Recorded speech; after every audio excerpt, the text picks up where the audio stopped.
बात करें हम नेक्स्ट क्वेश्चन की, तो क्वेश्चन दिया गया F X is equal to sine mod X mod. ठीक है, यहाँ पे कोई पॉइंट डिसाइड नहीं किया गया है किस पॉइंट को आपको चेक करना है। तो एक सिंपल सा काम है बेटा, साइन एक्स के केस में आप इसका ग्राफ ड्रॉ कर सकते हो। ठीक है, तो अगर हमने इसका ग्राफ ड्रॉ किया, समझिएगा साइन एक्स का ग्राफ कुछ इस टाइप से होता है। ठीक है, आपने ये साइन एक्स ड्रॉ कर दिया। जब भी एक्स में मॉड लगाते हैं, ध्यान से देखिएगा, एक्स में मॉड लगाते हैं तो क्या होता है, नेगेटिव कैंसिल हो जाता है। ठीक है ना, और इसका रिफ्लेक्शन होता है, जो पॉजिटिव होता है उसका रिफ्लेक्शन। तो दिस वन,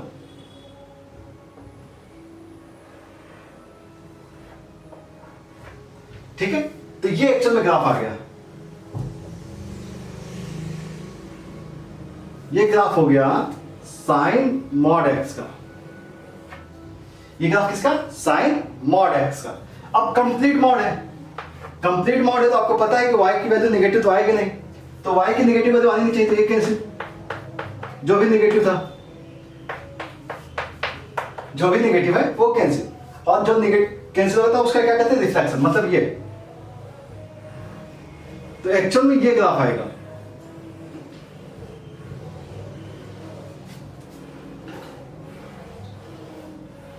ठीक है, ये साइन ऑफ मॉड एक्स का मॉड का ग्राफ है, mod sine X, sine mod X का ग्राफ है। तो ये जो ग्राफ आ गया, तो अब आपको पता है कि ये वैल्यू क्या होती है, 0 होती है, ये वैल्यू क्या होती है, पाई होती है, ये 2 पाई होगी।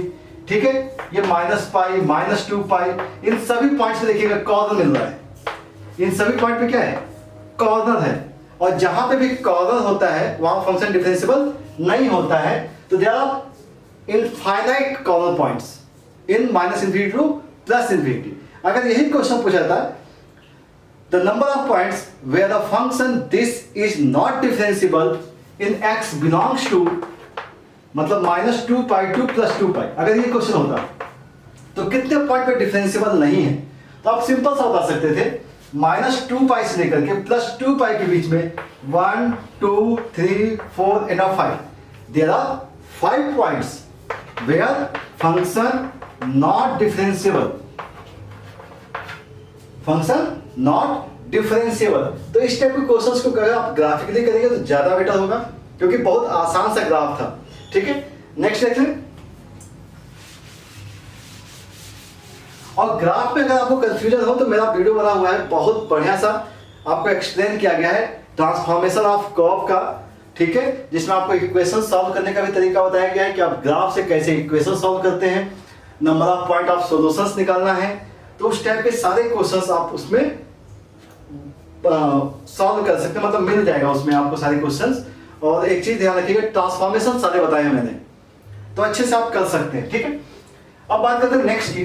फंक्शन दिया गया है दिस नॉट इक्वल टू 0 और इक्वल टू 0 पे दिया गया है, तो सिंपल चेक कर लिया जाए राइट हैंड डिफरेंशिएबिलिटी से। फिर से लिमिट h टेंड्स टू 0, आपके पास फंक्शन आता है f(h - f(0) divide by h। तो लिमिट h टेंड्स टू 0 आ गया, f(h) का मतलब ये हो गया कि आपके पास इस वैल्यू को कंसीडर करेंगे तो वैल्यू होगी h² into sine 1/h divide by h आ गया, क्योंकि 0 पे वैल्यू 0 है, h कैंसिल आउट। अब बात करते हैं कि लिमिट अप्लाई करनी है, तो h की वैल्यू क्या बेटा 0 है, 0 इंटू साइन इन्फिनिटी। और साइन इन्फिनिटी के बारे में हम लोगों ने बहुत डिस्कस किया हुआ है, लिमिट्स में भी किया है, कंटिन्यूटी में भी किया है, कि साइन इन्फिनिटी की वैल्यू जो होती है वो डिफाइंड नहीं होती है। लेकिन साइन की वैल्यू आपको पता है कि नंबर जो होता है -1 to +1 के बीच में होता है, -1 to +1 के बीच में। तो 0 से अगर हम मल्टीप्लाई करेंगे तो रिजल्ट 0 आ जाएगा। ठीक है, तो ये हो जाएगी right hand differentiability. Now left hand differentiability की बात करें तो limit h tends to 0 f - h - f(0) divide by -h आएगा। So limit h tends to 0, ध्यान से देखिएगा बेटा, हम -h का मतलब क्या है, 0 - h है, प्लस h का मतलब 0 प्लस h है। तो -h लगाया तो -h यहाँ पर, तो h² इंटू साइन -1/h हो गया डिवाइड बाय -h है, h अगेन कैंसिल। ठीक है, ये माइनस थीटा है तो माइनस से माइनस कैंसिल हो जाएगा, तो वैल्यू आ जाएगी h इंटू साइन 1/h। आगे देखिए ये वैल्यू और ये वैल्यू सेम है ना, तो वैल्यू क्या आ गई 0 आ गई। मतलब left hand differentiability is equal to right hand differentiability, तो फंक्शन डिफरेंशिएबल हो गया। ठीक है, बहुत बेसिक से क्वेश्चंस हैं, इससे केवल आपकी प्रैक्टिस अच्छे से हो जाएगी, तो आप इसे अच्छे से सॉल्व कर लीजिएगा। अब बात करते हैं लास्ट क्वेश्चन की।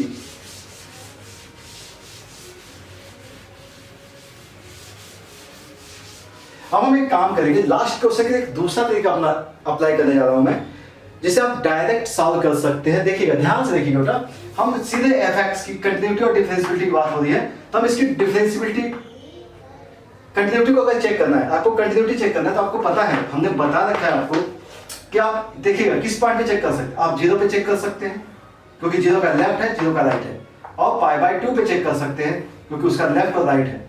ठीक है, तो अगर 0 पे चेक करते हैं तो वैल्यू क्या आ रही है, यहाँ पे 1 आ रही है, यहाँ पे क्या आ गया, 0 पर एट 0 पर ये 0 हो गया, 1 आ गया, मतलब at x is equal to 0 continuous है क्योंकि लेफ्ट हैंड लिमिट है और ये क्या है, राइट हैंड लिमिट है। और at x is equal to π/2 के बारे में बात करें तो π/2 का लेफ्ट ये है, तो π/2 पुट किया तो sin π/2 1 होता है, 1 + 1 2 आ गया, एंड π/2 यहां पुट किया तो π/2 से π/2 कैंसिल, वैल्यू आ गई 2, मतलब अगेन कंटिन्यूअस है, दोनों ही पॉइंट पे कंटिन्यूअस है। अब डायरेक्ट बात करेंगे डिफरेंशियबिलिटी की, तो हमने क्या किया, डायरेक्ट डिफरेंशिएट किया, f' डिफरेंशिएट कीजिए, 1 का डिफरेंशिएशन 0, x लेस देन 0, इसका डिफरेंशिएशन cos x, x की वैल्यू किसके बीच में है, 0 से π/2 के बीच में, और x की वैल्यू π/2 से ऊपर जब है तो अगर हम इसे डिफरेंशिएट करें तो 2 का 0 हो जाएगा। इसको देखते हैं, ये आएगा 2 टाइम्स x माइनस π/2।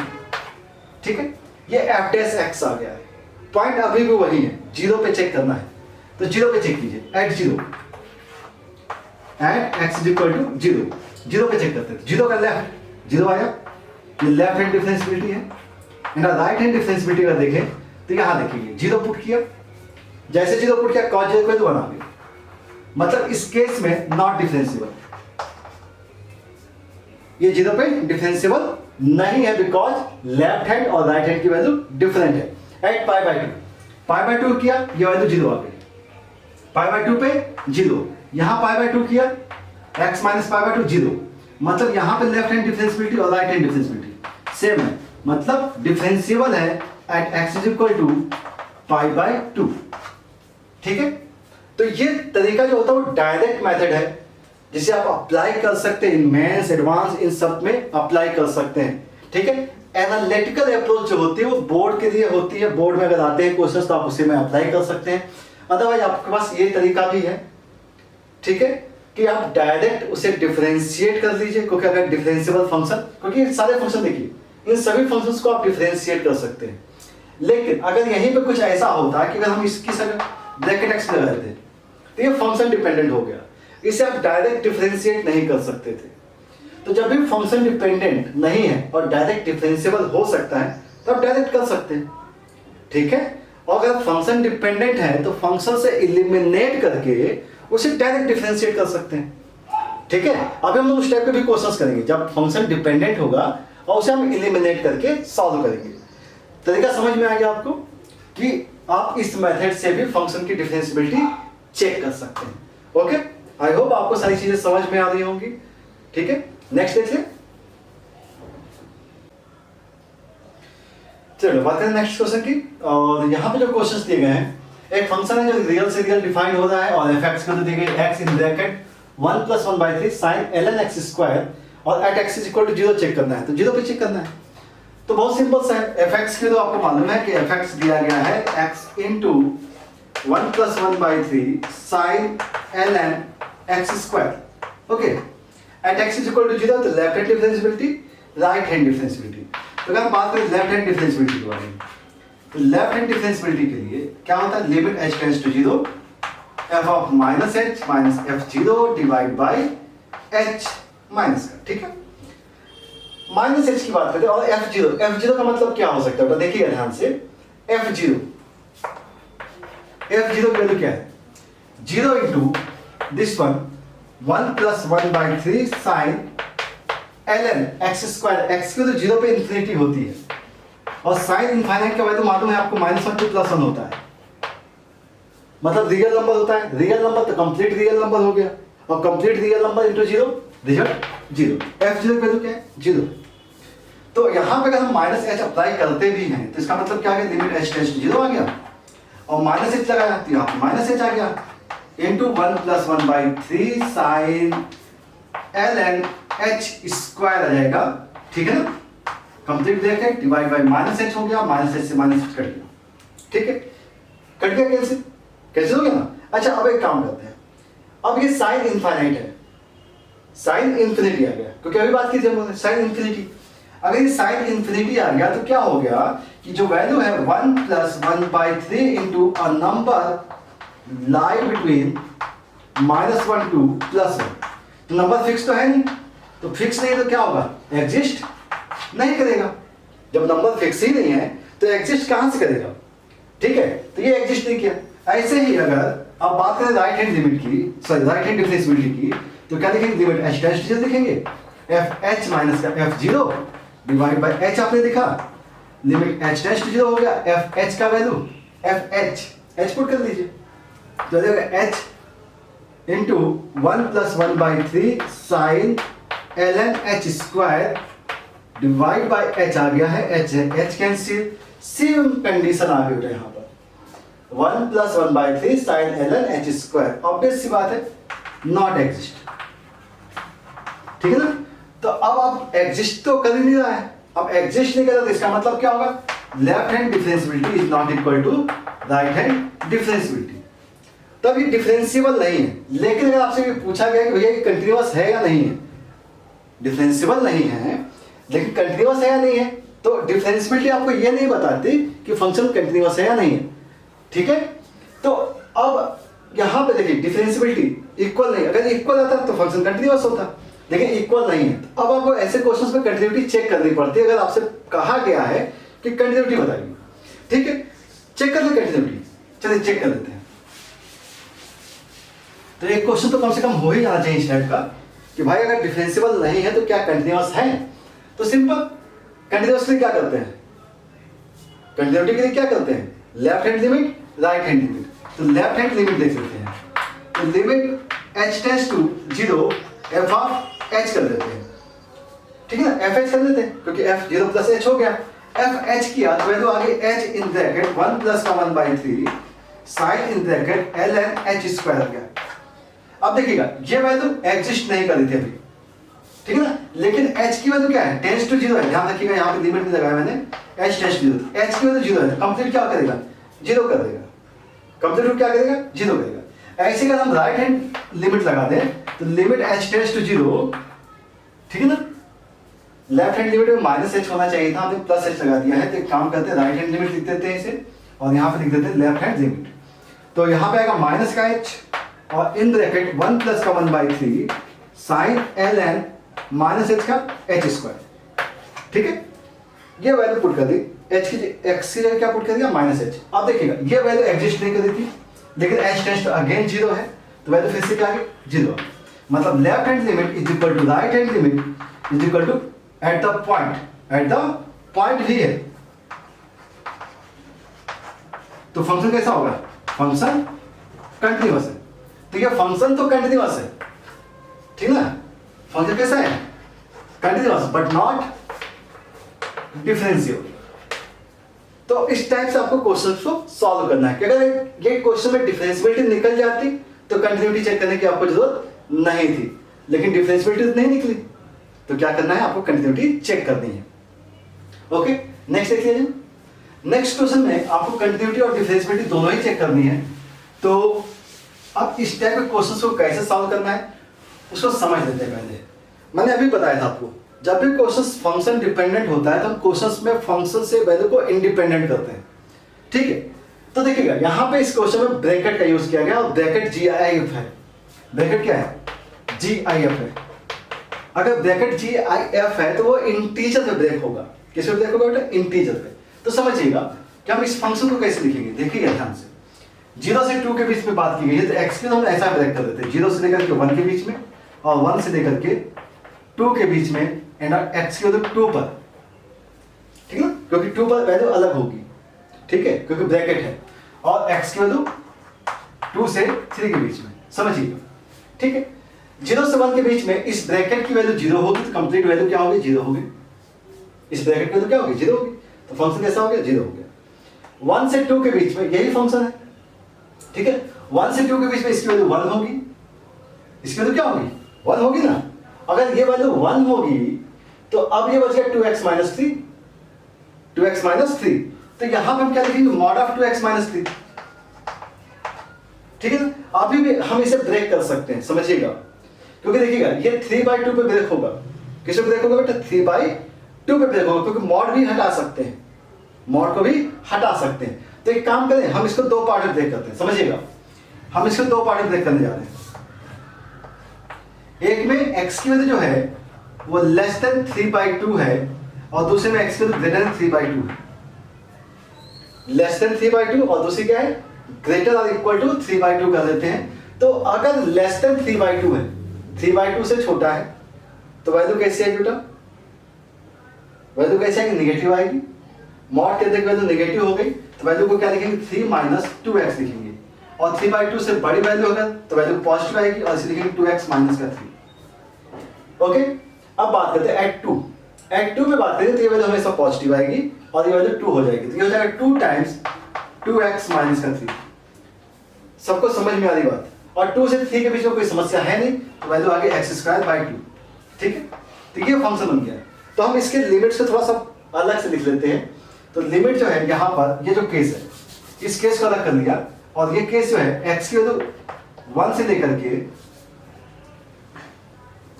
लेकर के 3/2 तक है, इसको साफ कर देते हैं, 3/2 तक है, और ये जो वैल्यू है वो 3/2 से लेकर के, x की वैल्यू 3/2 से लेकर के 2 के बीच में, और x की वैल्यू इक्वल टू 2 है।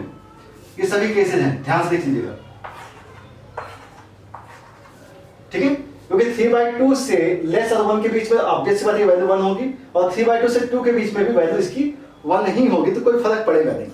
ये फंक्शन आ गया जिसे हमने मॉड से और ब्रैकेट से इंडिपेंडेंट कर दिया, ये fx हो गया। अब सिंपल सी बात है, आपके पास बहुत सारे पॉइंट्स हो गए जहां पे आपको डिफरेंशियबिलिटी चेक करने के लिए मिल जाएगी, और कंटिन्यूटी। क्या पॉइंट मिल गया बेटा, आपको 1 मिल जाएगा, 3/2 मिलेगा, 2 मिलेगा, एंड 2 ही मिलेगा, ठीक है ना। तो ये पॉइंट्स मिल जाएंगे आपको डिफरेंशियबिलिटी चेक करने के लिए। चलिए डिफरेंशियबिलिटी करते हैं, f' डायरेक्ट डिफरेंशिएट करते हैं। यहाँ वैल्यू 0 जब x की वैल्यू लेस देन 1 है, यहाँ value -2 when x greater than equal to 1 and less than 3/2 है, यहाँ value 2 when x greater than 3/2 and less than 2 कहा गया है, ठीक है। ये केस है 3/2 के इक्वल हमने दे दिया था, और x is equal to 2 पे बात करें तो वैल्यू क्या आ रही है, 4, ठीक है ना। x is equal to 2 पर वैल्यू आ गई 4, ठीक है, और x is equal to x के 2 से 3 के बीच में है, तो इसको अगर डिफरेंशिएट करने जाएगा 2x, 2 से 2 कट जाएगा, वैल्यू आएगी x, और x की जो वैल्यू है वो 2 और 3 के बीच में है। ओके, ये सारे पॉइंट्स आ गए हमारे पास। अब सिंपल सा हमें चेक करना है एट पॉइंट 1 पर डिफरेंशियबिलिटी चेक करते हैं 1 पर। तो 1 पर वैल्यू इक्वल है क्या, नहीं इक्वल है, तो 1 पर डिफरेंशिएबल नहीं होगा, 1 पे डिफरेंशिएबल नहीं है, ध्यान रखिएगा, नॉट डिफरेंशिएबल, 1 पे नहीं है। 3/2 पे चेक करते हैं, तो 3/2 का लेफ्ट -2 है, 3/2 का राइट +2 है, तो 3/2 पर भी नहीं है, ठीक है। 2 पे बात कर लेते हैं, 2 का लेफ्ट 2 है, 2 4 है, और 2 पर यहाँ पर 2 पुट करेंगे, तो left hand differentiability and right hand differentiability are same, left hand differentiability and right hand differentiability are same, तो मतलब 2 पर डिफरेंशिएबल है। किस पॉइंट पर डिफरेंशिएबल है, 2 पर डिफरेंशिएबल है, ठीक है। अच्छा एक चीज बताइए, 2 पर डिफरेंशिएबल है और 2 पे कंटीन्यूअस है क्या, चेक करें, चेक कर लेते हैं, कंटिन्यूटी चेक कर लेते हैं। fx ध्यान से देखिएगा, x is equal to 1 पर 1 पुट किया, यहाँ पे वैल्यू 0 है, ये हो गया left hand limit, and right hand limit की बात करें 1 पे बात कर रहे हैं, ध्यान से देखिएगा 1 पर, तो यहाँ 1 पुट किया तो 1 आ गया, right hand limit at x is equal to 1 पर डिफरेंशिएबल सॉरी कंटिन्यूअस नहीं, 3/2 पे चेक करते हैं, एट x is equal to 3/2 left hand देखते हैं। 3/2 का लेफ्ट ये है, यहाँ 3/2 पुट किया, वैल्यू आ गई 0, left hand limit. And right hand limit 3/2 put किया तो 3 से 3 अगेन 0 आ गया, राइट हैंड लिमिट। मतलब 3/2 पे कैसा है, कंटिन्यूअस है, ठीक ना। At x is equal to 2 देख लेते हैं, 2 पे देखा जाए, 2 का लेफ्ट अगर हमने 2 पुट किया तो 4 माइनस 3 1 आ गया। एंड 2 का राइट देखा जाए तो 2 का राइट एट द पॉइंट 2 भी देख लेते हैं, तो 2 का एट द पॉइंट क्या आ रहा है, एट द पॉइंट 2 क्या आ रहा है, 4 माइनस 3 1 1 इंटू 2 2 आ रहा है, ठीक है ना। तो लेफ्ट हैंड राइट हैंड, और एट द पॉइंट भी हो सकता है ये, एट द पॉइंट मतलब इक्वल नहीं है, मतलब 2 पे इक्वल तो है ही नहीं, तो 2 पे तो कंटिन्यूअस ही नहीं है, और जब 2 पे कंटिन्यूअस है तो डिफरेंशियबिलिटी होगी नहीं, ऑब्वियस सी बात है 2 पे डिफरेंशिएबल नहीं है। तो ये सब नॉट डिफरेंशियबिलिटी का केस है। और यहाँ पे आप चेक कर लीजिए, यहाँ पे कहीं पर भी फंक्शन कंटिन्यूअस भी नहीं दिख रहा है। बात समझ में आ रही है। तो ऐसे क्वेश्चंस में आप फंक्शन से वैल्यू को इंडिपेंडेंट करते हैं, जिससे कि क्वेश्चन इजीली हैंडल हो जाए। ओके, तो आई होप आपको बात समझ में आ गई होगी। ग्राफिकल अप्रोच हमने बता दिया आपको, एनालिटिकल अप्रोच बता दी है, और डायरेक्ट आपको डिफरेंशिएशन भी बता दिया है। तो डिफरेंशिएबिलिटी के क्वेश्चंस आपको इसी टाइप से करने होते हैं। कंटिन्यूटी का भी बेसिक पार्ट हमने बता दिया है। अब हमें केवल काम करना है जिससे कि आपकी प्रैक्टिस अच्छी हो जाए। तो जो प्रैक्टिस टाइप के क्वेश्चंस हैं या प्रीवियस सेट टाइप के क्वेश्चंस हैं, उनके ऊपर ही क्वेश्चंस को सॉल्व करेंगे और डिस्कस करेंगे। ओके।